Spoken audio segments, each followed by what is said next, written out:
What is up? We're here on YouTube, so subscribe to the page, like the video.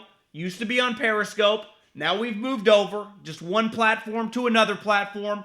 Now we're here on this thing called YouTube. Subscribe. No more Periscope.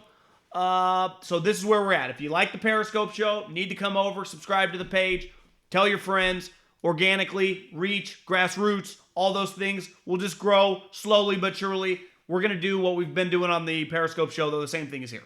Nothing's going to change. I do know the one major difference people keep hitting me up about is the ability to interact live. And we're going to have to do some live broadcasts for that, but just going to be here on YouTube moving forward. Bald Truth. Subscribe to the page. A lot going on today. I mean, I had to get off social media. Couldn't take it. I'm exhausted. I'm sure many of you are.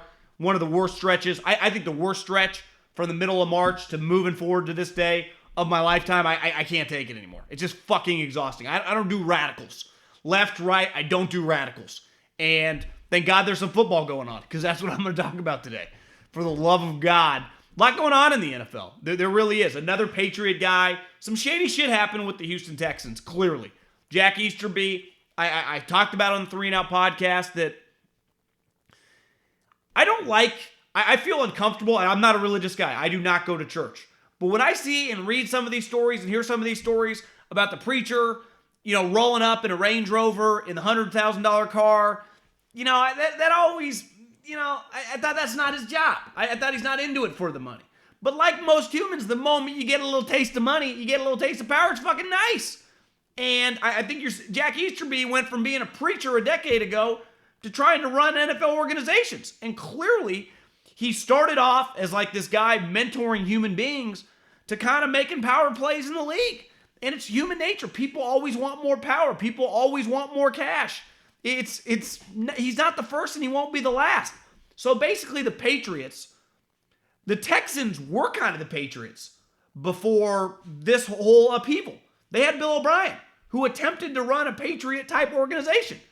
I saw Deshaun Watson tweet. I mean, you're basically just running it back again with different human beings. Who do you think Easterby and Caserio are going to hire? Probably, I thought Josh McDaniels. I know Charles Robinson was tweeting about Brian Dable. They're just going to hire another New England guy. Now, Brian Dable's done an incredible job with the Bills, but I don't know. It didn't work before. Why is it going to? And when I say it didn't work before, Bill O'Brien had success. They went to the playoffs. I think they won the division 4 out of 6 years. Like, there is going to be some pressure on these guys. This is not like, it is a rebuild, no picks, but you do have a quarterback. J.J. Watt's really their only asset to accumulate more stuff back. They're in a complicated situation. And I tweeted this out yesterday because someone in the league shot me a text, and it's so true. For those of you that don't know, even though I think if you just follow football, you understand this, Belichick is the GM, the head coach, and the grand poobah. He does everything. The moment the season ends, Belichick shifts to free agency and the draft. He doesn't listen to his scouts. It is notoriously inside the league the worst place to scout for. They don't pay that much, 1.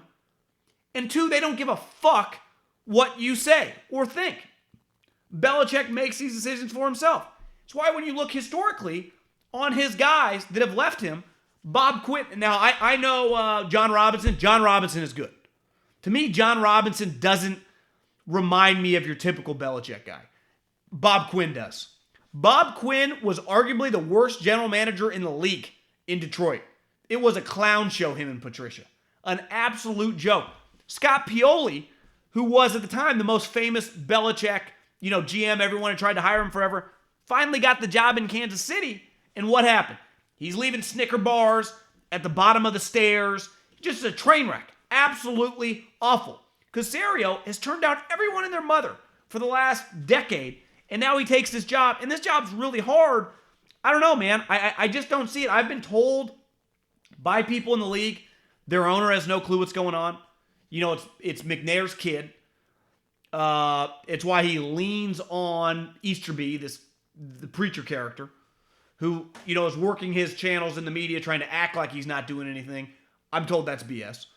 And Caserio, unlike a coach, When you evaluate a coach in the NFL, let's say Arthur Smith, Brian Daboll, both those two guys, for example, Arthur Smith and Brian Daboll, work for defensive coaches, right? Sean McDermott, Mike Vrabel. So when I watch the Bills or I watch the Titans, here's what I know. They are in full control. Now, not of the whole team, but of their unit. I can tangibly see what Arthur Smith's doing every week. I can see Brian Daboll's impact on the game. When you talk about scouts or assistant GMs, really you have no clue. And most of the way people learn about these guys is through the media.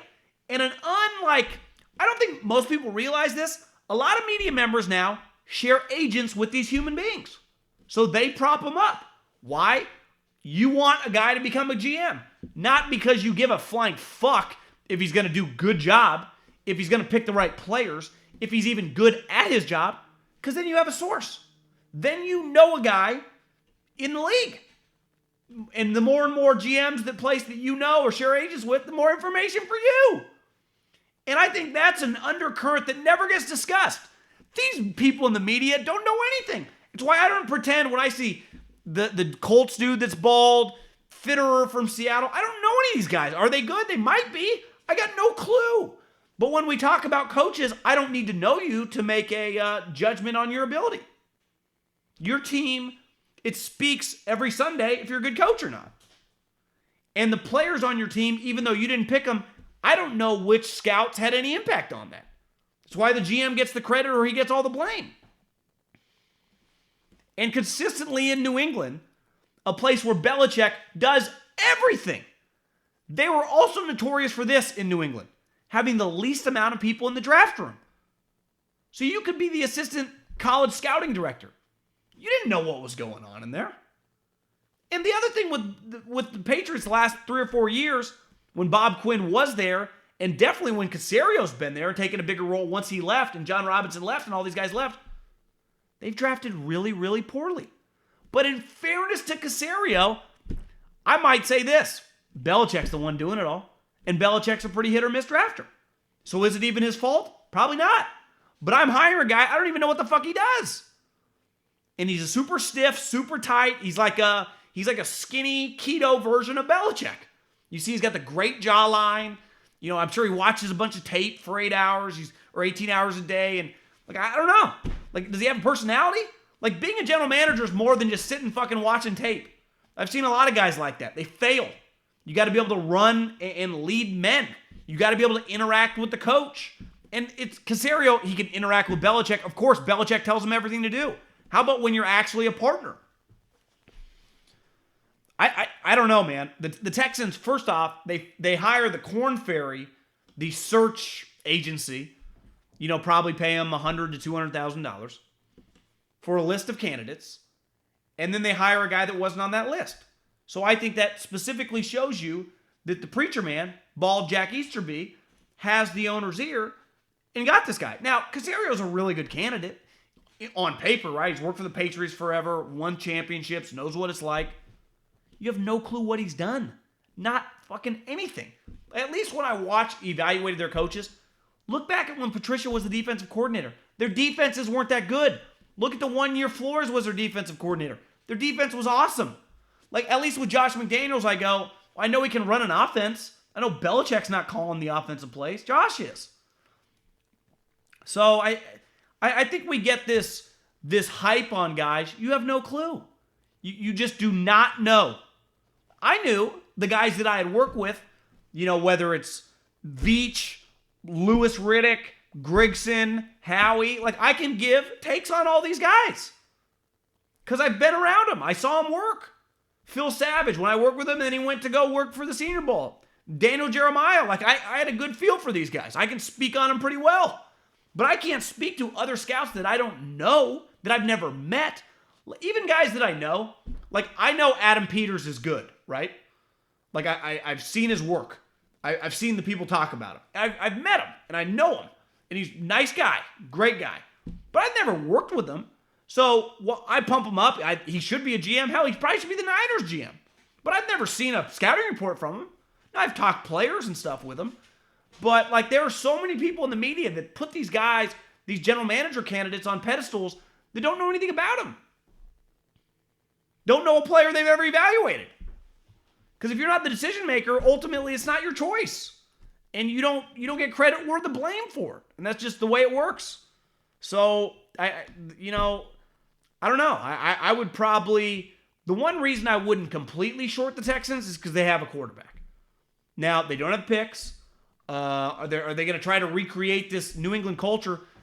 Here's a reality, though. They already kind of had that culture with Bill O'Brien, and it became toxic.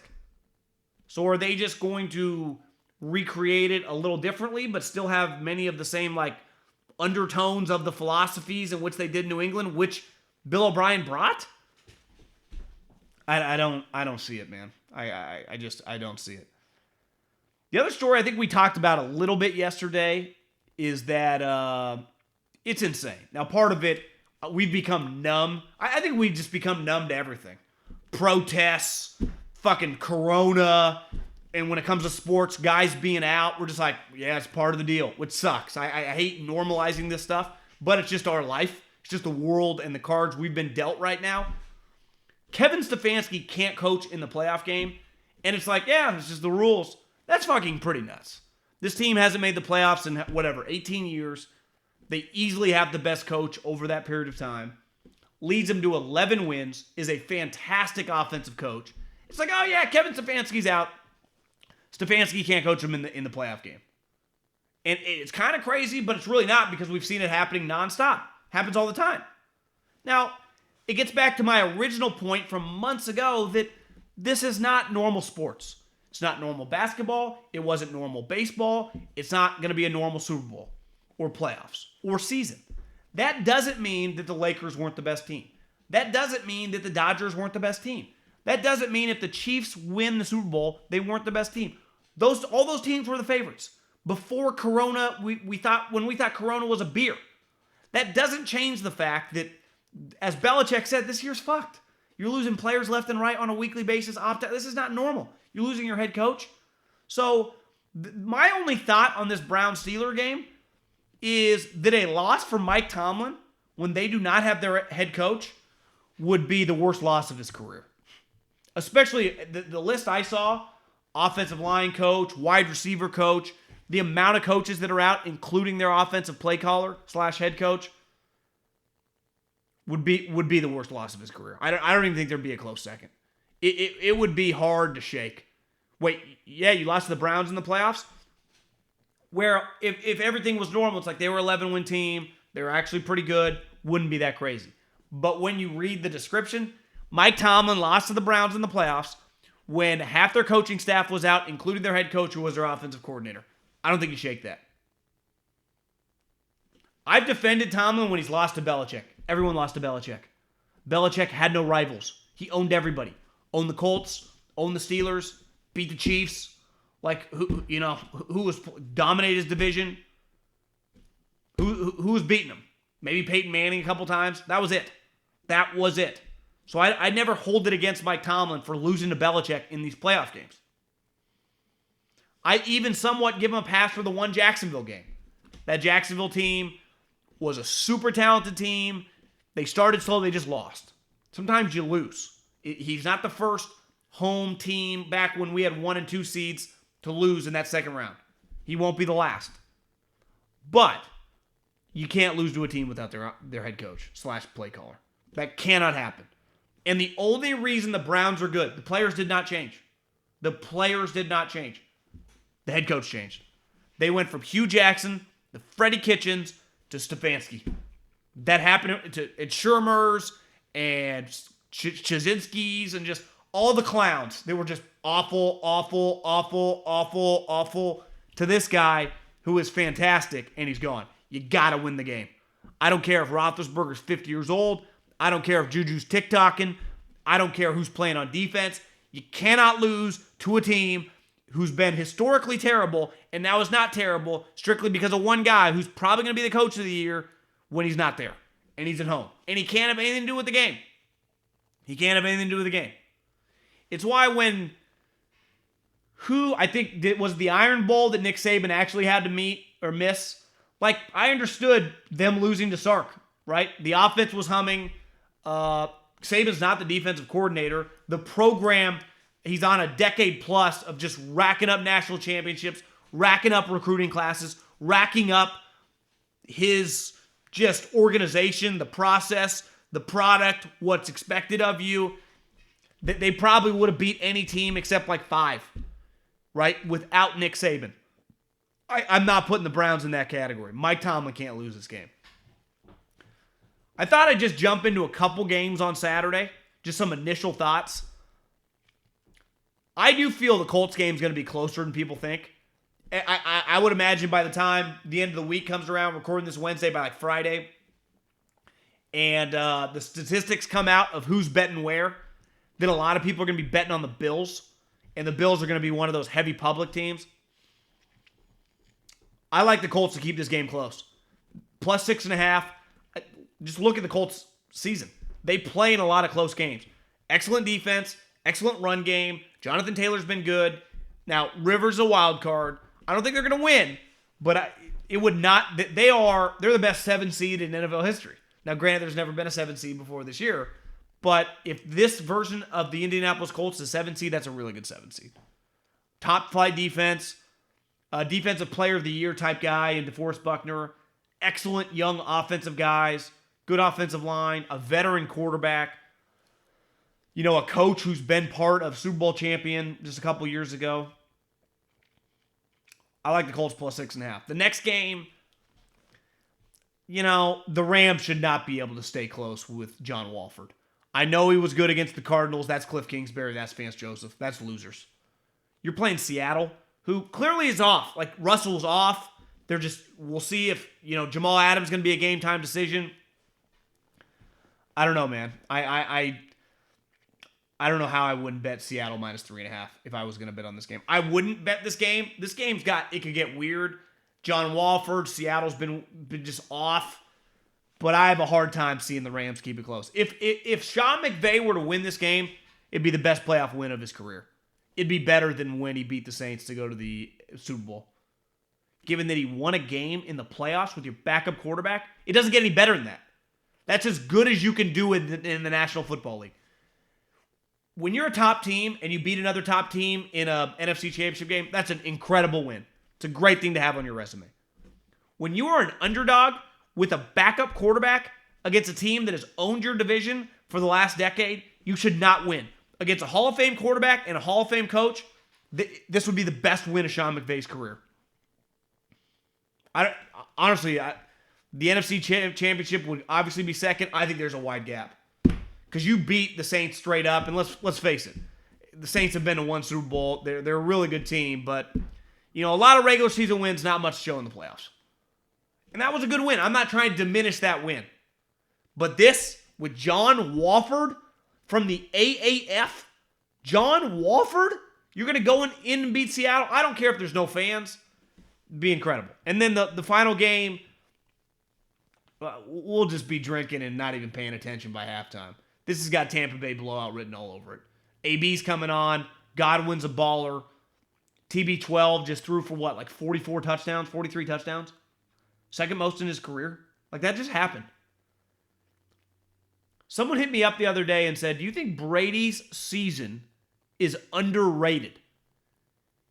And I said, yeah, I think it flew under the radar in a weird way a little bit. And I think a big reason for that is Tampa Bay is not that relevant of a market.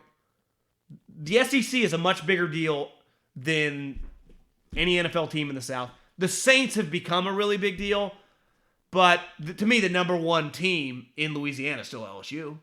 And the Saints are a huge deal, but LSU is fucking massive. The Atlanta Falcons are also a pretty big deal. Georgia football is bigger. There's not, I'm sorry, Tampa Bay's not the number one team in Florida. It's college teams. And he's the greatest quarterback of all time, most accomplished quarterback of all time, had a great year. He's coming. What the Patriots became these last 20 years is kind of the Yankees of the 20-year period. Now, I don't mean they're going to stay that way, but they were the most important franchise definitely the last decade. They had all the controversy. Controversy is good for business. Belichick and Brady were incredible for the NFL's business. They really were. And I just think he, in a weird way, flies under the radar a little bit. And we still talk about him. We still pay attention. Their games, get, good slots on television. But it's not the same. I think anyone that consumes football, if you're not a Patriot or Bucks fan, just from the outside, it doesn't feel quite the same. I actually think Tampa Bay could win the Super Bowl. And they get a pretty easy opening game. Beat them probably by 20. And then depending on what happens in the other game, we'll find out who they're playing. They're either going to play the Saints, assuming they beat the Bears, which they will. And, the Saints beat them twice. Or they play the Packers. In Green Bay this time, a team that, Tampa kicked their ass. So I don't think we can lose. Whoever Tampa plays in the second round, that to me will be the Saturday night game for sure. Subscribe to the page, like the video.